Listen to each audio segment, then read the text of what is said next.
Welcome to Business Talk Sister Doc. I'm Becca. And I'm Ruthie. And today's episode title is How Gen Z Will Impact Business. And we are doing part 2 of an interview with Haydn Shaw. And he is a generational researcher and author of the book Sticking Points, How to Get 4 Generations Working Together in the 12 Places They Come Apart. And if you missed the previous episode, you should definitely go back and listen to it because we got a really good summary of how each generation is different, how different historical things impact them, and a lot of information on what Gen Z is being defined by right now. So I'm excited to get into the business aspects of that as well. Thank you so much for being back with us today. Thanks for having me. It was a really fun conversation last time. Yeah. Yeah. So we were kind of talking before we started recording, we were talking a little bit about this idea of tyranny of choice, or people in Gen Z trying to choose and having opportunity costs within that. And I just loved that poem you said by Sylvia Plath, the tree poem. Could you tell us a little bit about that? And also, it might not be called the tree poem, but I just said tree poem. Well, it was a poem about a tree. She compared her life to a tree. Mm-hmm. And I think it does capture this new life stage of emerging adulthood that she talked about. Whatever branch she climbed, other branches would shrivel up. And as she got older, her choices were reduced. Mm-hmm. And that is one of the anxieties of emerging adulthood, that new life stage, is that there's so many choices. How do you decide among all the choices? And how do you construct yourself? That's one of the big challenges of that life stage. Adolescence has its tasks or its challenges, psychologists call it. So does middle age and moving into second adulthood and then elderly. All of those have their tasks that have to be handled. Well, one of the key tasks of emerging adulthood is creating your identity. And, while in adolescence, people try on different things. It's like, oh, wow. She really did go goth on that. And so that, people try on different identities for different times and different time frames. But emerging adulthood is where a person begins to define that. They begin to say, I think this is what I'm about. I think this is what I want to do. And they try some different things. They have a lot of choices, and sorting through all those choices and defining themselves is at times an overwhelming task. You can see why there's a quarter life crisis. And some of the older generations, like, quarter life crisis, you're still having your parents pay your cell phone bill. How's there a crisis? And the quarter life crisis is, why am I not happier with all this freedom and all this support I have from my family and how am I not happier? And it's a very legitimate thing, a quarter life crisis. Who do I want to be next? What are my choices? So you have this full platter that you can choose from, and it creates maybe just a little bit of fear and anxiety in that. So what kind of areas do Gen Z have advantage in other generations in terms of like business specifically, that they can pursue different things that you're not seeing in other generations? Certainly, there is an expectation that organizations are going to be kinder. Interesting. Just to put it in perspective, The Economist magazine it talked about how managers have been expected to be more humane over the decades. And, they talk about National Cash Register, where the founder of that was frustrated with an employee and he lit his desk on fire. It was a wooden desk. Back in the 1800s, he just lit it on fire when he was frustrated with it. Well, there would be all kinds of legal matters about doing that today. And what was typical behavior in the show Mad Men, what was typical behavior in the 60s, maybe a bit over the top for, the show to be dramatic. It's not unusual behavior. Maybe over the top, but not at all unusual behavior. All of that would get a person fired on social media, would get a person sued. And so one of the things is that Gen Z just expects, in their minds, you're not a manager if you're not a coach. Other generations would be like, I have a good manager who's a good coach. Now, in Gen Z's minds, the surveys are pretty clear. You can't even define yourself as a manager if you're not a coach. And so a much greater focus on being human at work. And one of the other advantages, and organizations are supporting that. It was hard to find people. And it's hard to find people in a lot of different industries and has been for a while. And COVID slowed that down for a touch. But now that the economy is moving again and people are spending money, a lot of organizations can't find people and can't find the workers that they want. And so it is a seller's market, not a buyer's market when it comes to talent right now. And so that helps intensify that commitment to treating people well. In addition, the fact that we're now in many, many industries much more comfortable working remotely. And so it gives choices.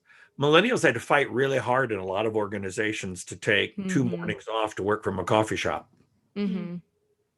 Whereas more and more people see what happened over the last 15 months as being the kind of thing that has reshaped the way we'll work. Now, most people will go back to a physical workplace. Most people will do that. But the options are there. And Gen Z has the choice that other generations never really had. They want to go back to a physical workplace more than the other generation. That's kind of was surprising to people. But they have the choice. And they look for employers that allow that choice, even if at this stage in their career, they want to go into a physical workplace. Do you think, so this is a side, I have a question, but this is a side question. Do you think that part of that is because when you were previously talking last week about millennial parents and Gen Xer parents telling Gen Z, hey, don't be posting things because that's the first thing people are going to look at. Do you think getting back in the office is exciting because it means there's less liability when you're trying to communicate? People can see your tone in your face-to-face interaction? Oh, I don't know if it's a liability around, there are pictures of me with one of those red cups full of beer. So it's not as much liability about I posted things I shouldn't have posted a search for, but it's the understanding that yes, communication is more challenging, and frankly, people in remote work disappear. When you have people, and this is the research on this has been clear for a decade. When you have people who are in a physical space together, and you have 3 or 4 people who are allowed to work remotely, the people who are allowed to work remotely often feel like they're invisible. That's the word they used in 1,500 interviews that got reported on in 2019. They used the word invisible to describe what it's like. Mm-hmm. And what Gen Z knows is I am not going to grow a network remotely. Mm-hmm. I'm not going to get noticed remotely nearly as much as I'll get noticed if I'm there physically. Mm-hmm. Wow. Interesting. Big survey done by Microsoft. Big survey, 30,000 people. So it's a big one. And that was one of the surprises is they want the option like all generations do, but they want to go into work. Funny, the boomers didn't want to work remotely. Wow. For the first half. They were adamant, I'm going back to work. And then the second half, they're like, no, I'm not wearing pants. I want to stay remote forever. Once they got comfortable with all the technology, they're like, I could do this. This is better. Yeah. Yeah. So my question, so that was my tangent. Now there's my real question. Okay. How will Gen Z change the way business is completed? A lot more comfortable juggling between the social media world and email and other technologies. So, they're comfortable speaking to people. They're comfortable in groups. They're more independent than the boomers were. The baby boomers are and they're more independent than the millennials were. So millennials were like, let's do this in teams. And Xers are much more, you get more done when you work on your own than if you do a group project. So that's a big shift. Is Xers are like, about every third, about 2 out of 3 group projects worked, and about 1 out of 3, 2 of us ended up doing all the work while the others were lazy. Just faster and easier if I do it myself. That's been a shift so far in what's showing up. But they can bounce between different formats, and they're much more comfortable in social. And there are a lot of things that happen in social. For example, Harvard Business Review had an article on if you're going to do business in China, They work off of the phone, not off of their off of their computers. So you better, and they most of the advertising is done socially, and so you better be good at social rather than traditional. What is traditional U.S. advertising? Those are Interesting. all ways this new generation is going to change it up and get work done differently.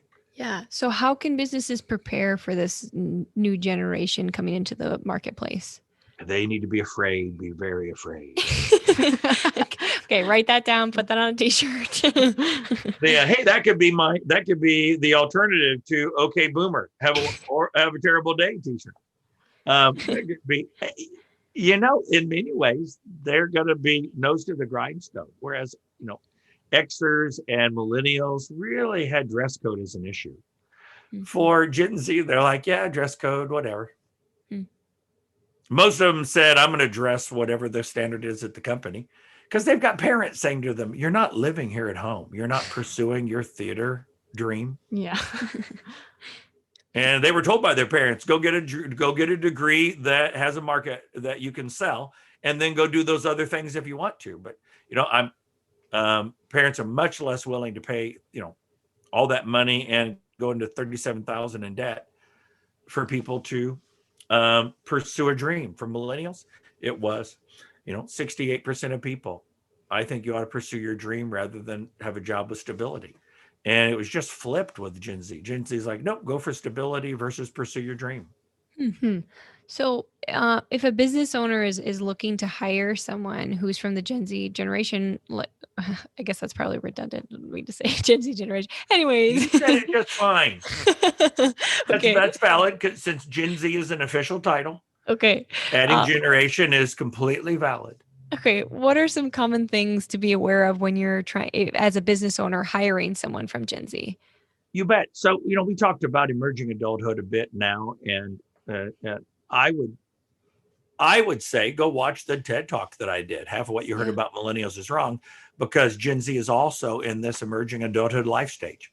A lot of people, I had somebody pull me aside at a conference and said, I would pay you big money if you could tell me which ones to hire that'll stay 30 years. I said, well, the answer is probably none of them. Done.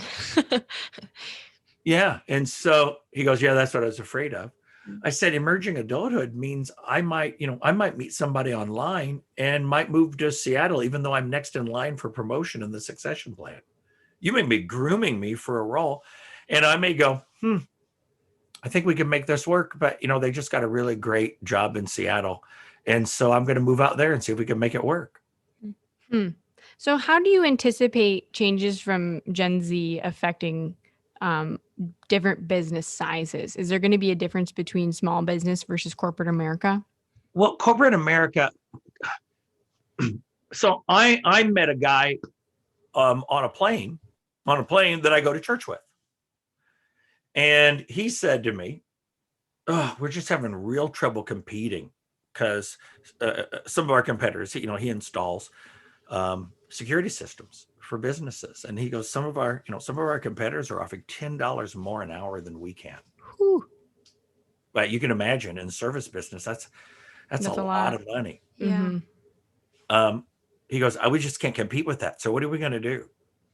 I said, well, what do you offer that they don't offer? He goes, well, they have to work Saturdays. And if your kid has a recital, it really doesn't matter. If you didn't put in for it for your few days off of vacation, then it doesn't matter. I said, so basically, you let them, if they got a family member in the hospital, you'll schedule around them. If they've got something that they want to see of their child, they can go do that. He goes, yeah. I said, that may not be worth $10 an hour to everybody at every stage in their life, but that's worth $10 an hour to a lot of people.